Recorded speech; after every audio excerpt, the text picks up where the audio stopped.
Well, first things first, I want to say thank you. Um, can't say that enough.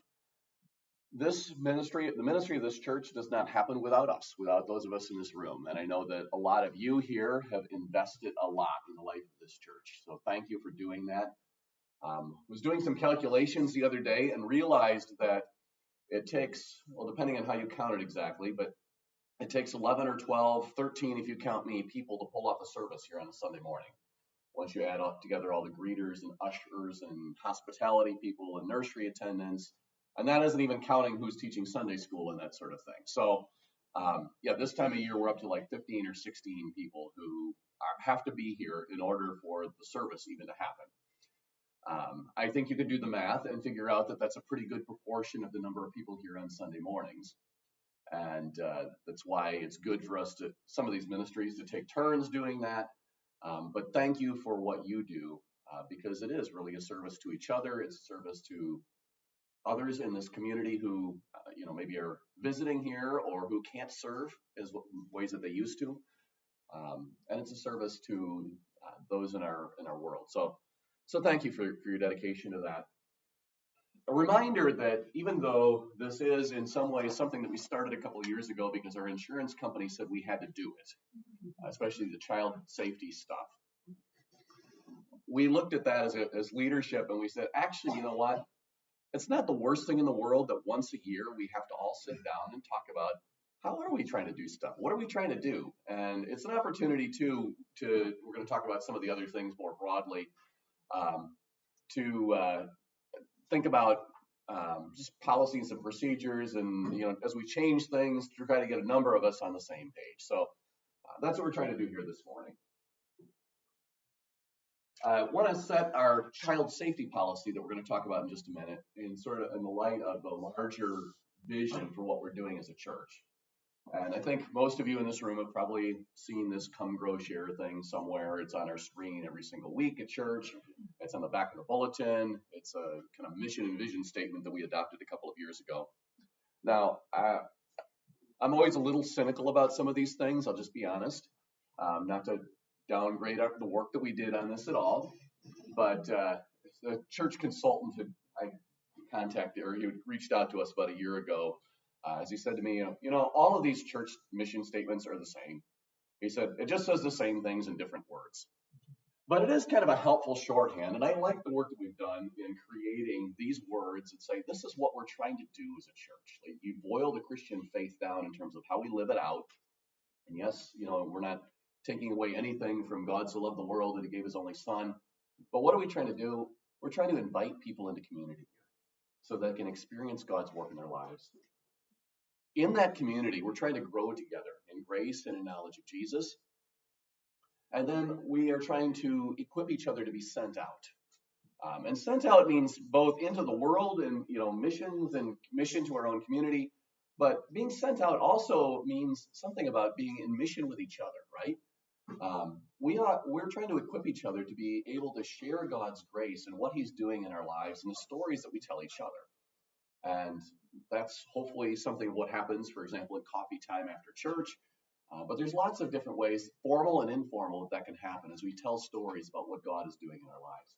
And so that's the context in which we want to talk about the ministries of this church.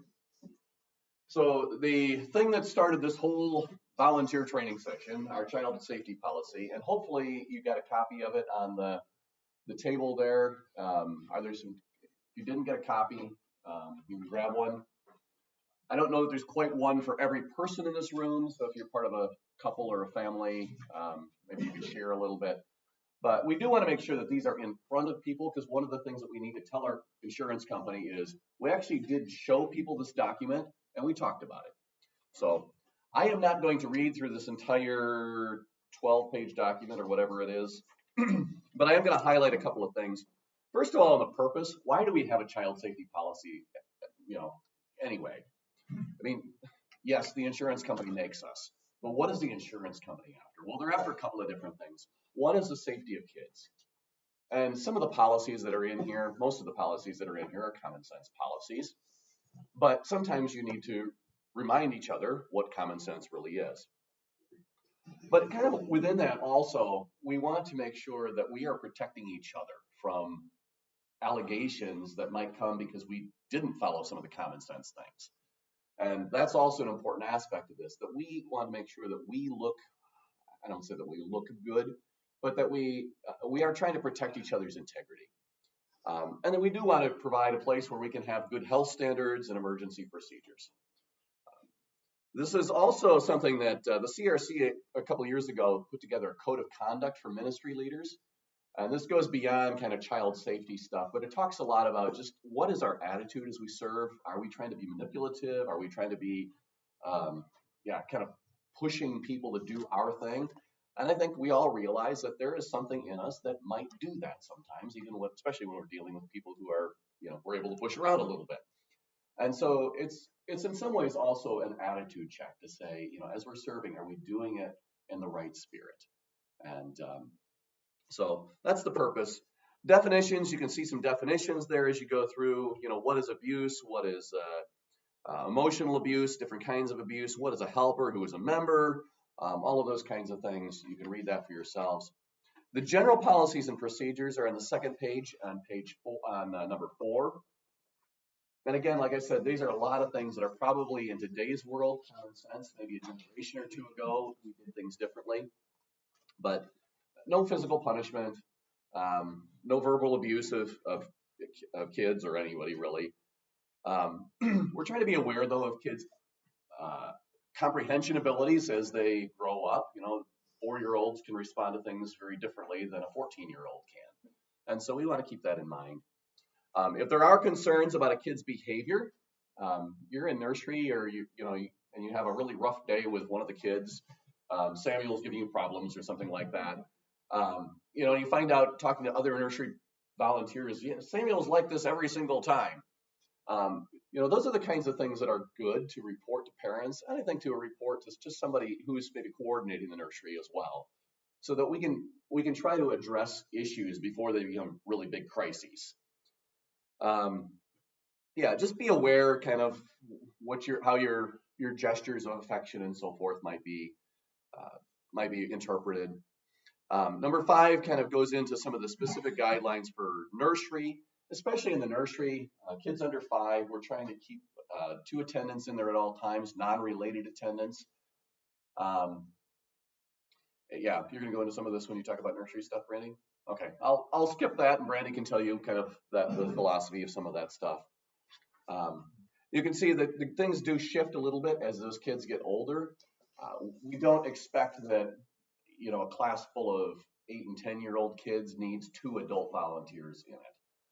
Now, if there's a really big class, God provides, and somehow our, Kathy's Sunday school class of, K through 6th grade, all of a sudden has 20 kids in it. Well, maybe we want to get Kathy a little bit of help in there. But in general, a single adult can be in that classroom, and we trust that there's nothing strange going on in there. You can see the responsibility for implementation. Number 8 is under the council, is ultimately responsible for what goes on in this church. But it's also run through the education ministry team, which is overseeing our church education programs. We do keep a record of who was here. So if you didn't sign in, please sign in so that we know that you were here. We have to be able to go back to our insurance company eventually if they ever ask us and say, we know that these people were here. But also, what was I saying there? So we keep copies of who's here. The education committee makes sure that we run Corey checks. They don't do that themselves. Amanda in the office runs a Corey check. We've been trying to stay on top of this. So I think Amanda has done a pretty good job of keeping tabs of who's coming up in the next few months. And you will get an email or probably an email from her. And then she'll send the materials to you in the mail. I will say Amanda really appreciates your timely response, those of you who are really timely with this, because it does help us. And our computer system won't actually let us schedule somebody if you're not Corey checked, if your Corey check didn't clear. So we all appreciate timely responses to that before your Corey check expires. And if you're new to children's ministry and you haven't been Corey checked, reach out to Amanda in the office and she'll make sure that you get the materials. If there is a problem, it's not like we try to trumpet that all over the place. So if something comes back in your query check, there's a small group of people that are aware of those kinds of things. We'll probably have a conversation with you about, what the issue was, if it is appropriate, something needs to be done. But yeah, we're not trying to. If you know that there might be a problem, you can talk to somebody ahead of time too, so that that limits the awkwardness of that conversation. We also are required to report abuse. You can see number 10 there. This is something we hope and pray never happens, but those of you in Whitensville Christian School and other settings like that know that this is stuff we just need to be prepared for if it comes. If you do notice signs of abuse, there's the proper authorities to report it to there. If it's something that's related to a person in this church in particular, sometimes it's good for pastor or council leader to know of that so that they're aware of what might be going on too. So any questions on the abuse prevention policy? Fairly clear, I think. So if you do have questions as you go along, yes, Jeanette. You might, before you get into the insurance company, might want to finish the sentence in number 1. 10-1. Yeah, that's good. We'll have to fix that. Thank you. So, okay. I will turn it over then to Brandy, who's going to talk about nursery procedures.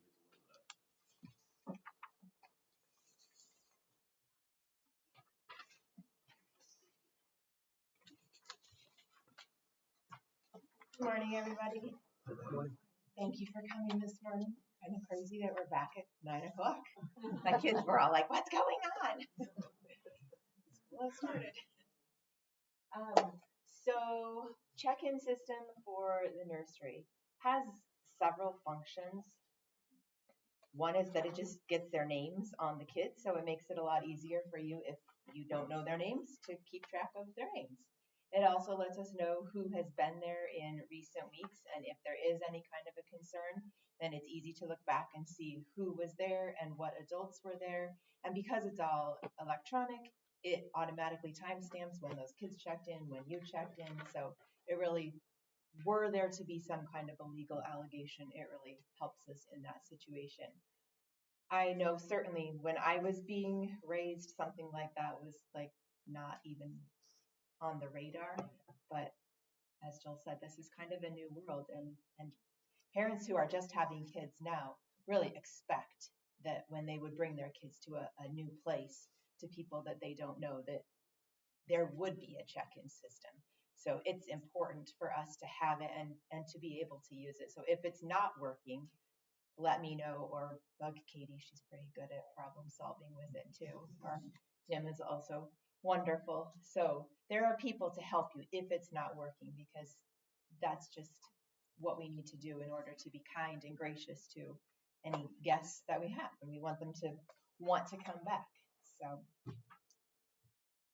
it also has a section where it tells if there are any medical concerns. So if there's allergies, that's another reason for that check-in tag, because it will say it right on there. And if we have a guest, then we can enter their allergies or their medical concerns, and you won't have to remember it's there. It's also, the check-in system has a way to contact parents by, you can just click and it sends a message to their cell phone during the service. So that's also really helpful if you have checked them in and their parents' phone number is there, which it will be if you fully completed the system. It also helps to make sure that we have checked in and checked out by proper authorities. And Kelly had an experience here a couple years ago where we had visitors and one parent checked the child in, and we only had that parent's name in the database, and the other parent came to check out the system. And Kelly rightfully said, "I don't know you, and you're not an authorized checkout for this child." Clearly the child recognized the other parent, but we want to make sure that we are only giving the child to an authorized individual. So if you're receiving a guest or we're entering someone new, we can always ask them. Some of you are grandparents and you are listed as pickup for your grandchildren. It's fine. We can put lots of names on it. Our kids are all listed as pickup for Samuel. But we do want to make sure that whoever we're giving these kids back to is somebody that has been authorized. So as Joel said, we always want 2 adults in the nursery. We want them to be not related. So I would not schedule myself and Will in the nursery together. We also want it to be at least 1 female in the nursery.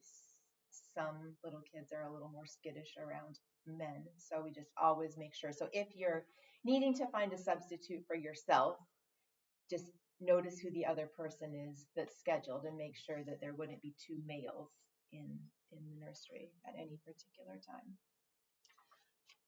If the kids are going to the bathroom, we ask that you stay outside if they don't need help, but obviously if they need help, then you're welcome to help them.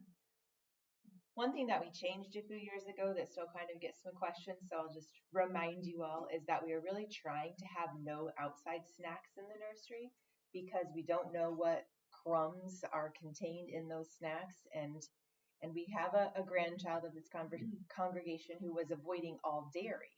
Well, a lot of kids' snacks have dairy. So it's easier if we just use the snacks that are in the nursery, then we know what's been in the nursery. I try really hard to make sure that they're gluten-free and nut-free. We have 2 attendants. So one of you is nursery and one of you is story time. But what usually ends up happening is that you both kind of help with all of the kids the whole time. But the story time is the lead on leading the story, and I'm usually assuming the nursery is the lead on changing diapers. So if the kids are little, you can still invite them in to participate in the story. That seems to work pretty well with at least the kids that we have right now. Jolene and Samuel like hearing the story, and so Keely just kind of comes along and hangs out while we tell the story. So that seems to be working, just the invitation, oh, we're going to go do story now, and let's go listen, and they seem to have fun with that. Do you want me to take questions now or later? I'll take questions now while I'm standing up here. Any nursery-related questions? Yeah, Phyllis? Where are the story items? Yeah. All of the story books are on a shelf in the room where you tell the story. So not in the big playroom, but there's a shelf with supplies, and they're on the top shelf there, just in order. You take out the front one, you use it. When you're finished, you stick it in the back, and it'll be ready for the person next week. There aren't a lot of supplies because we've kind of simplified the story that we're doing. So you mostly tell the story, do a little coloring. There's always Play-Doh, and that's kind of been enough for the numbers that we have. It's in the bulletin, but if you are not in choir and you would be willing to do Christmas Eve, so many of us are in choir, so it makes scheduling for Christmas Eve and Easter really challenging because I keep on tapping the same couple people. So if you are willing and you are not in choir, that would be helpful to me. I feel like you have another. It was just a schedule. You can move that. Okay. Kind of moving along the same thing. Oh, I should just say too, if by some chance the computer is not working that day in the nursery, because once in a while this does happen, there is a clipboard with some sign-in sheets there. So you can use those. Obviously, we prefer to use the computer, but if you do use those and you don't mind, just send Amanda a message. Tell her, hey, the computer wasn't working today. Because that'll do 2 things. 1, she could go and manually enter that sheet. And 2, somebody knows that the computer wasn't working, and hopefully in the next 7 days, we can figure out how to fix it. So, so that's that. A couple other things just to kind of be aware, so we're aware. We've been trying to keep the nursery to ages kindergarten and under, right? We found that when the kids are a little bit older, 7 to 8 years old, they're not old enough to serve and help in the nursery. And then they kind of end up being a distraction, or it makes it harder for the volunteers to care for the little kids. So if you run into that situation, and sometimes we have that, especially with guests, they get kids that maybe aren't used to being in the church. We do have the first room on the other side of the hallway here set up as a quiet room. There actually is a TV monitor in there. This room doesn't get used very often because we don't have it in there. But we can turn that TV monitor on, and especially if we think it might be a regular thing, we can get the AV guys to help with that. But there is a space in this church where somebody could go and take their kid. There's a few toys in there, like like hand manipulate things with your hands in there. But it's just a space where you can go. It's contained, it's quiet, and if that's helpful for a family to have that kind of escape, and they don't have to be wandering all over the church figuring out where that space is. That's the idea behind how that room is set up. We are going to say a few things about food safety, and I'm not going to do that. Kelly's going to do that. It's my pleasure to talk about food safety. I have we'll call it opportunity to take the hours and hours long food safety training. If you're interested, it's a real treat. It takes a full 2 to 2.5 hours, and it really goes very slowly. But if you're interested, I'd highly recommend it. I just wanted to talk about really just 3 things with food safety. The first one that I see the most when I'm in there serving, or if I take a peek, is using and wearing gloves. It's something that I feel like used to not be a thing as much, and so maybe some of us need that gentle reminder that it really is good practice if you're preparing anything, if you're cutting things, to wear gloves when you're handling food. So that's probably my first just reminder. The second reminder is that I am certainly among, if not the very most particular person about my food, being a vegan, and thinking about food ingredients. There are a few signs in there that say contains peanuts, and I know that sometimes if I'm taking a look at what we're serving, it's worth putting that sign out also. If you're not sure about the food contents and you don't feel strongly enough to put something out, maybe a minimum might be, let's not throw away the cake, plastic container that has the ingredients, because if someone comes and asks, you can go and look at what the ingredients are. I think that's maybe just another good practice as well. The third thing is maybe less about food safety and just about hospitality. I know that when I serve, and I'm serving today, so you can see if I accomplish this, I like to either have my own church name tag, or there are spaces where we can write a name tag as well, and that's just kind of on the hospitality side of things. The last reminder might be, I have tried to get into the habit of checking in with the people that are serving. That's not because I think that you're incapable. It's genuinely because I'm wondering if you have any questions about anything, if someone's missing or not there. So please let me know. I'm always willing to go back there and serve with you if someone isn't there or you feel like you need an extra person. So just let me know if you have any questions, or if you want to chat about food safety in general. I'm available too. Are there any questions about any of that? Yes. One note, is it possible to have the schedule put on the wall again of who does what, so that it's easy to access if you're trying to find a substitute? Yeah, I think we had talked about that, and it seems to change so much. But we can certainly take a look at doing that again. I think is maybe what we had talked about. Other questions? Okay, thank you. I'll just say to your question, Ellen, I know Amanda has been trying to figure out different ways to post the schedule. And again, we have lots of people serving with hospitality, but the schedule also changes quite a bit, he's found. So, but thank you to those who do find your own substitutes, and especially to those of you who find your own substitutes and then let Amanda know what's going on so that she can keep track of that. I will just say thank you to Kelly too for taking that food safety. What we decided a couple of years ago, because the Board of Health wants us to have a food safety person at all times. We actually went and said, we're going to have three of our service committees, education, community life, and outreach, all designate one person to hold that food safety certificate on their behalf. So Kelly has done it, Jim Zabalansky has done it, and Jeanette has done it. And there's actually 2 certificates. One is food safety, the other is allergy awareness.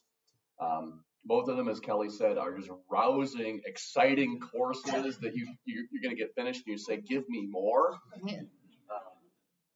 But I will say thank you to the three of you because that is an important service to the church. And when the Board of Health comes, it goes a lot more smoothly if we have a certificate or two up there to show them, and we aren't scrambling or they aren't telling us, oh, by the way, the only certificate you have expires in 2 weeks. So that's food safety. Security, I'm not quite sure how these photos got out. I tried to switch the photos and somehow I lost the photos of the doors. So I'm sorry about that. I'll switch that next year. But a couple of years ago, there were a couple of shootings at churches, and it just prompted a question. And Northbridge Police actually reached out to all the churches in town and said, hey, we're willing to do consultations on safety stuff. And so we did. And one of the things that we realized is that we have a lot of doors around here. And some of this, a few years ago, a lot of these doors got more use. Now pretty much everybody comes in the front door. And so what we've done is we've just had a security team that Steve Smith really kind of helped put together. And they'll go around and make sure the doors are locked after the service starts. If you come in late, they are watching that front door and can let visitors in. But just just to kind of so there's somebody paying attention to what's going on, and hopefully again most of these things we hope we never have to use our procedures, right? But it does make a difference, I think, if we've at least thought through a little bit. What are we trying to do, and are we on top of things? And so if you want to be a part of that security team, you're not, you can let the office know about that as well. This is the picture that was supposed to, I was trying to get with this one. A couple things we did, again, a couple of years ago, I think about 15 years ago, Council had purchased a defibrillator. And eventually, about a year and a half ago, it started, 2 years ago now, it started beeping incessantly, which we learned was because the battery should have been replaced 5 years earlier or something like that. So we now have a new one. It's in the fellowship hall. And again, we hope that we never have to use it, but it's there if we ever have that kind of emergency. There is a list of people in there who have taken CPR classes who know how to use it, but it's also supposed to be so foolproof that even if you've never taken a CPR class, you can pull that thing out and it will talk to you and walk you through what needs to happen. If you are interested in CPR, Chris Vandenacker teaches. We've run a couple of CPR trainings here. I think the last 2 years we've done one each year. If you're interested in that, you can talk to Chris or talk to the office, and we would be happy to try to pull something together. Chris is usually very gracious. We'll do it even for 1 or 2 people. So that's been a great blessing to the church. There is a first aid kit also in the kitchen, so if you ever need Band-Aids or gauze or, I think it's been a little while since a lot of the supply, the Band-Aids don't go bad too quickly, so, but it's in the kitchen on the wall. If you come in from the fellowship hall, it's on the wall to the left there. So, next, traffic flow.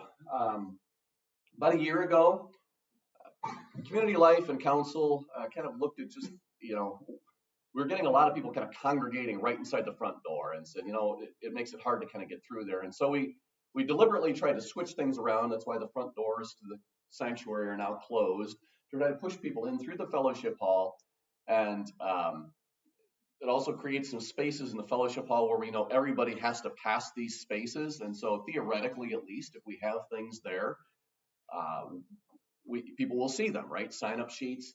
The bulletins are now setting out. Most of them are setting out on the welcome table, which is that table sitting in the middle of the fellowship hall.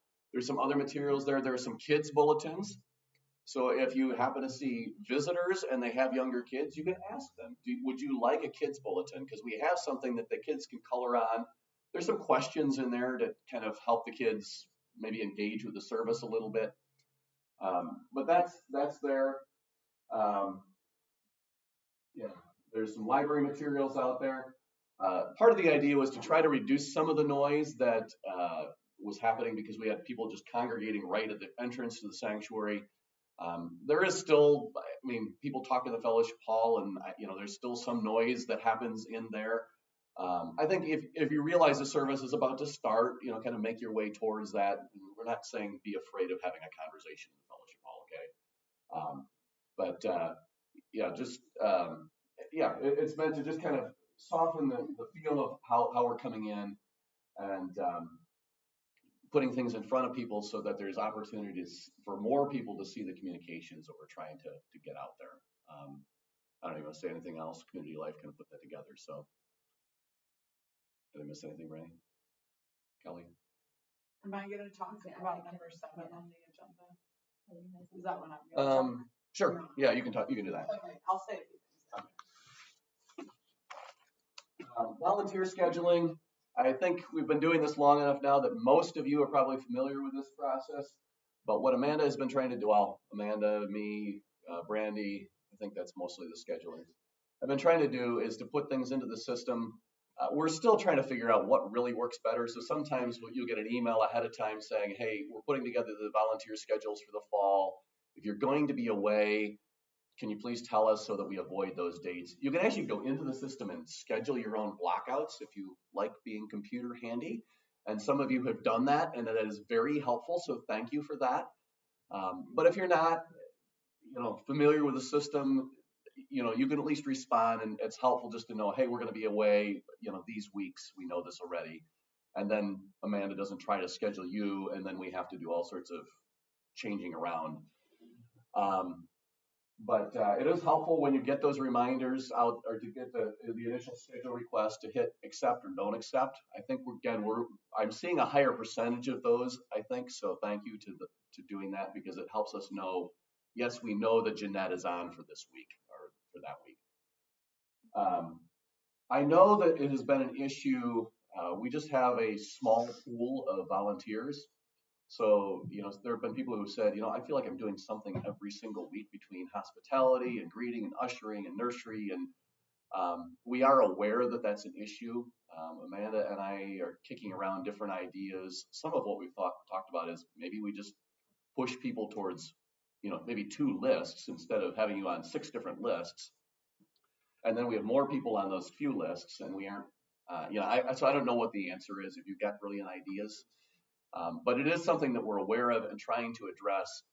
I think one of the challenges sometimes is, some of you are retired and you have the freedom to travel whenever you want, and you don't know now when Amanda's asking you what, I'm putting together the schedule for November, you don't know whether you're going to be gone that weekend or not. And so all of a sudden, 2 weeks before, you're like, oh yeah, that's right, I'm going to go visit my kids in Colorado, and I'm scheduled for nursery.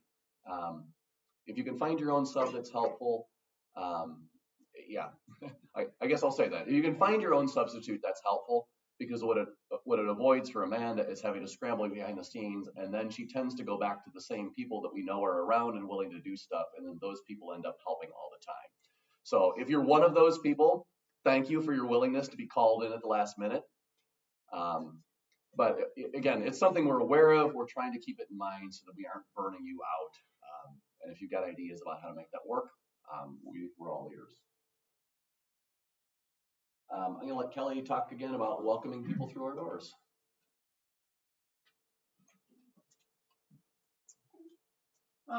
So I think that some of this ties in really well to the flow of traffic.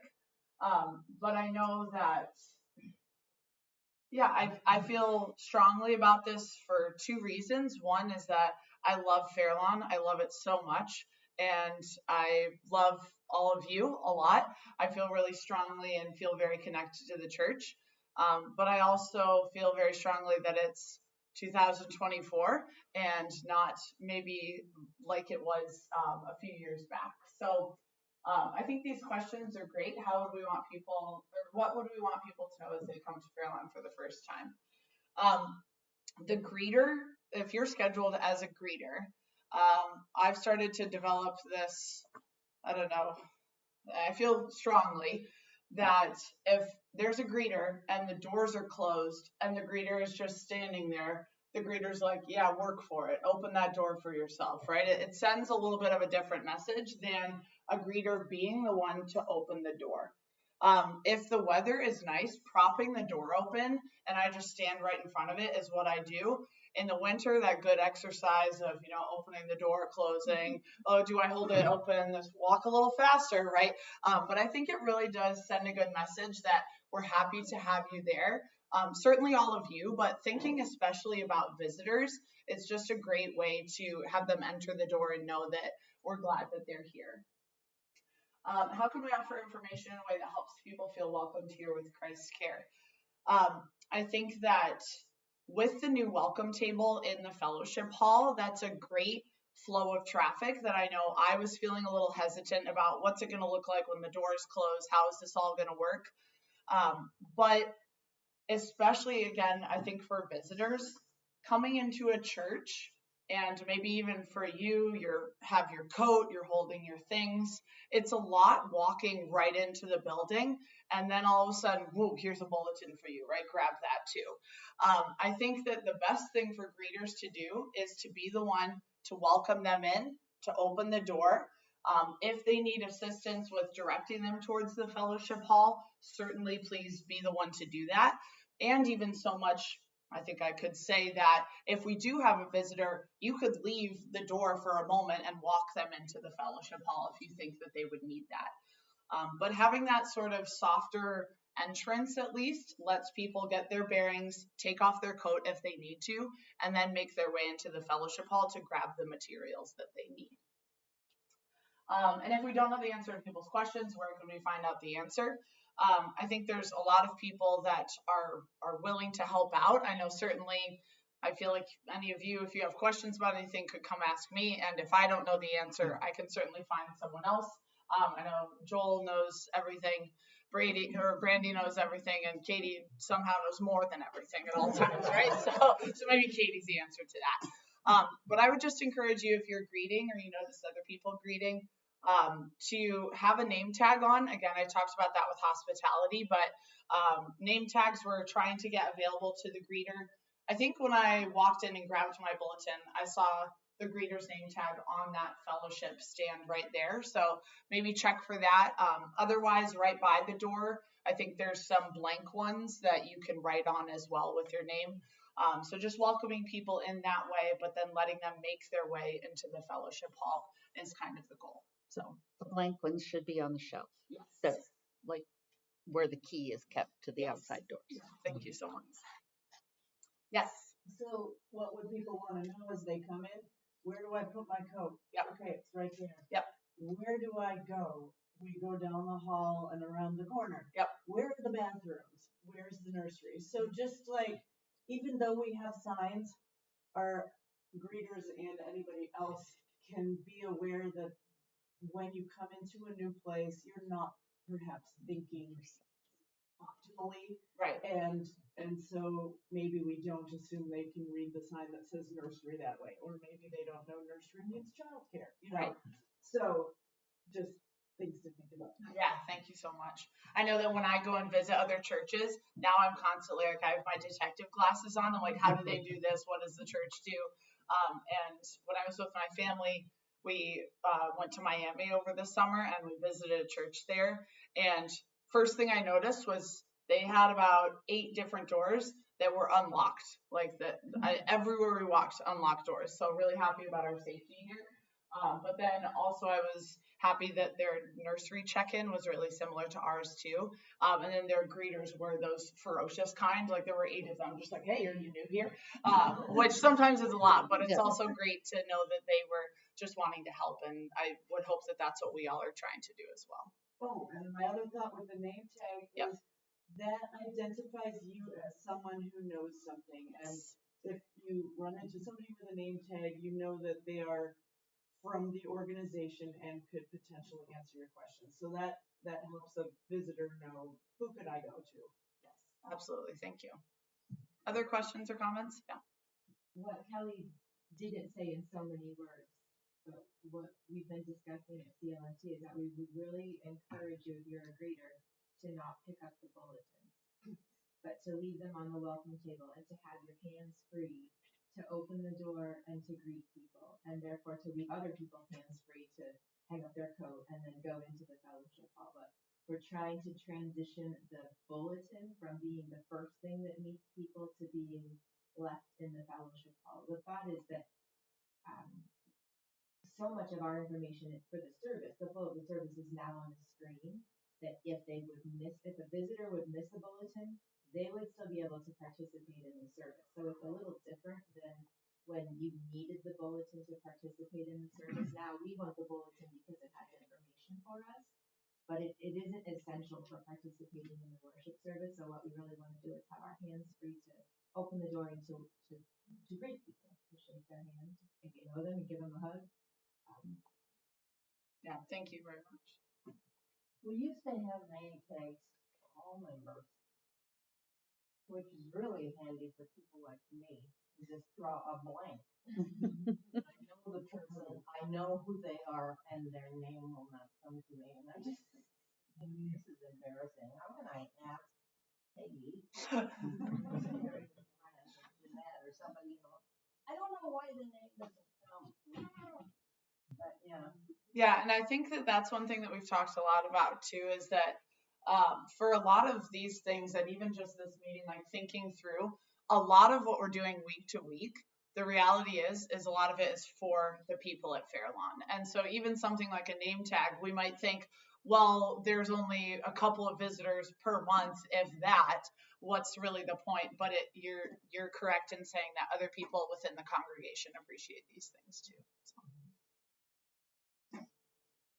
All right, thank you. Thanks, Kelly. And that's it. I will just to reiterate what Kelly said though a minute ago. I just want to tell a story about a church. Brandy and I had visited with her family. It was probably 10 years ago. We've been there a couple of times. It's in upstate New York. It's not a big church. They might have 75, 100 people that worship on a Sunday morning. But I still remember the first time that we went there. We walk in and it's this little tiny building in this little tiny town, and I think we actually had to open our own doors. I don't think they opened the doors for us because I think it was like the solid wooden doors. But we walked in and there were a couple of people just standing there, and they had big smiles on their faces, and they said, "Are you new here?" And I think that's one. Sometimes I'm intimidated to ask people their names too. Like I think I should know them. Maybe I just haven't seen them in a while. I think sometimes, like one of the things I've had to realize is sometimes I just need to get over my own stuff and just say, I've probably met you before. I'm sorry, I just don't remember your name. But they said, are you new here? And we said, yeah. And they said, well, can we help give you any directions? They saw we had little kids. I think Will at that point was probably about 4 or 5. Said, we have a nursery. You can bring your kids there for the nursery if you would like. You're welcome to keep them with you for the service, right? Because not everybody knows, but now people know that they have that option, right? Some parents aren't sure. Can I keep my kid with me? Maybe this is one of those churches that they're gonna look at me funny if the kids makes a squeak during the service, right? Or not. And then if you've never been here, we'll show you. Would you like us to show you where the nursery is? It's actually just that way. But it's a little like our church that, there's corridors all over here and there. And so this, our building is not intuitive. So what Kelly said about, would you like me to show you where the fellow, I can go with you to the fellowship, find the language that works for you. But, I think what that said to us as visitors is we've thought about what it's like to come through our front doors. And we want to take seriously our goal of enfolding you into this church community, even if this is the only time that you're ever going to be here. And I think that actually helps the rest of us in our relationships with each other too, because we're aware then of what others in our own community might need because we're paying attention. And I think that's really what we're after as a church, because we see that that's what Jesus did for us. I mean, God came to this earth. He paid attention to us. And welcomed us into his family. So I don't know if there's any more questions. Otherwise, I think we handled most of the questions as we went along. But yeah, Phyllis. When is the nursery actually open? Is it just for babies at first? Because I know there's that sign that comes up. Yes, great question. You want to answer, Brandy? The nursery is open, and we don't tell older kids that they're not welcome. So it's open from the start of the service for up and through kindergarten age. Yeah, we would, we would invite those bigger kids to kind of make the transition at some point to sitting with their parents. But currently, we don't have a whole lot of kids that it's really worth making a big deal about. I think traditionally it's been at about 3 years of age that kids start to sit with their parents until they're dismissed. So, Yeah, when my son was visiting with us back in the summer, and he would bring little Ellis in, and the next week he brought him right to the nursery because he said, "Is it possible that you could put that sign up about the kids going down to the nursery before the congregational prayer?" That was his comment, because the congregational prayer went on and on and on, and the kid was just, he had enough. That's just a comment that I said I would share. Yeah, that's good. That's also a good subtle reminder to whoever's doing the congregational prayer to not go on and on and on. So I appreciate that. I mean, to that question, Samuel's been asking me to sing the song and then go out. Because he really likes music, so we were trying to take him out. He's like, I want to sing the song. So we finally said, fine, sing the song, and then we'll take you out. So I don't think it's a real big deal exactly, especially because we're talking about, 2 or 3 kids going out. Like if we had 15 kids all going at different points in time, maybe we would worry about it a little bit more. But when we're talking about 2 or 3 kids going out when they're ready to go, we'll be happy to see them when they show up. Yeah. One of the opportunities I think we have as a smaller church is that we can be flexible. Now, obviously, there's challenges to being smaller too. We can't run the same programs that all the bigger churches can. We can't have a Sunday school for every grade. But it does give us more opportunity, I think, to kind of say, what are the unique needs that this family has? And how do we then meet those in ways that help them grow in their faith and their walk with Christ? Katie. What should you do if there's like a 10-year-old who gets dropped off to the nursery for some reason? Because I had that happen once. They shouldn't be dropped off to the nursery, so you should speak with the parents. But you probably shouldn't have that conversation. The adult who's working with you should have that conversation, and that's when the family should be invited to go to the quiet room. Yeah, I mean, I think there's a couple of things we've highlighted here that, that there could be awkward conversations around these things. So I think this is one of the reasons that we do this, is so that we're all thinking about those. And hopefully we've kind of maybe worked through some language in our minds. If this is a situation that came, this is what I might say. And you can even try it on each other. Like, what would we say if somebody came and they had a 10-year-old? How would we graciously encourage them? Say, we really aren't set up for 10-year-olds here, but we have, if you want a space to go with your kid. Or, I've told some families that, they're worried about kids making noise or whatever. It's fine. Take them to the fellowship hall. If they need a little more room to wiggle around, you can still hear the service from in there, but there's a place to sit, but it's also not you don't feel like you're being a distraction then, if that's the issue. But I think to say to people too, this is not a church that is overly concerned with kids being distracting right now. In fact, I will say my entire time here, I have heard nothing but, we would much rather have your kids making noise here than we would have no kids in our service. And I've heard that message over and over again. And I think that that is a credit to this church, because I know that there are churches where that's not the case. So thank you to all of you who have said that and reinforced that. And for those of you who may not think that, thank you for putting up with that way of thinking. Yeah, Jeanette? Just a quick aside on that. When we were first looking for a church home, we went to a church. We had one little kid in my arms, and they asked me to leave and go to the nursery with the child. Yeah, and I mean, We didn't go back. And that's that message comes through, right? And I think that that's why it's important for us sometimes to even verbalize those messages, because you got some parent who's thinking that in the back of their minds. Oh my goodness, if my kid makes a noise, that I'm disrupting worship for everybody else. And I think, worship is a place where we're going to have some disruptions, right? Our life with Christ is messy. Now, that doesn't mean that, kids screaming every single week, we don't eventually try to say, but then we're trying to help a family walk through an issue together, not get out of here so that I can have my way.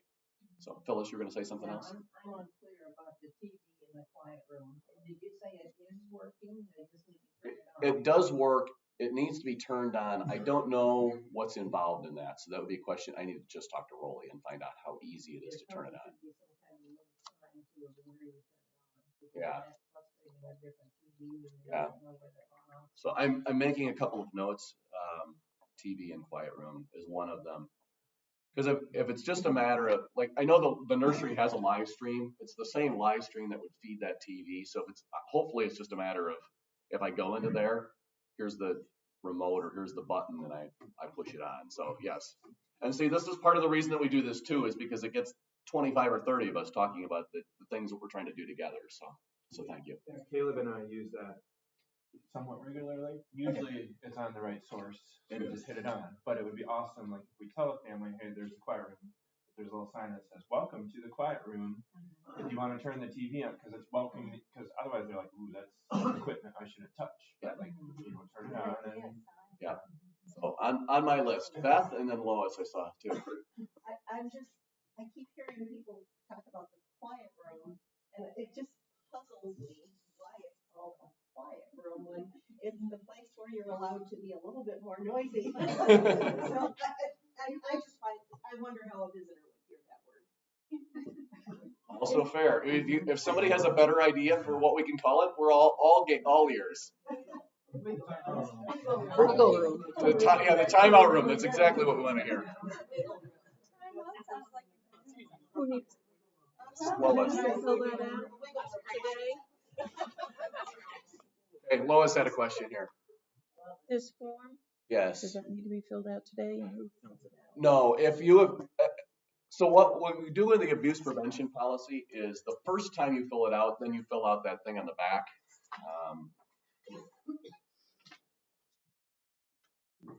And then thereafter, this, I think, signing in counts, right, Bill? I've got that right. Okay. Yeah. Yeah. So if you've never done the abuse training, if you've never been Corey checked and done the abuse prevention training before, that's when you get this. But otherwise, I think you get it maybe when you get renewals too, that comes through. But no, as long as you signed in today, you should be fine, and that puts you on the list as checking the box for this year. That's all. It's almost 10 o'clock, so I'm going to let you go. But thank you again, everybody, for being here. I thank you for the engagement in these conversations. I think that, again, that's a credit to this church that we're talking about these things and figuring out ways to volunteer better together. So.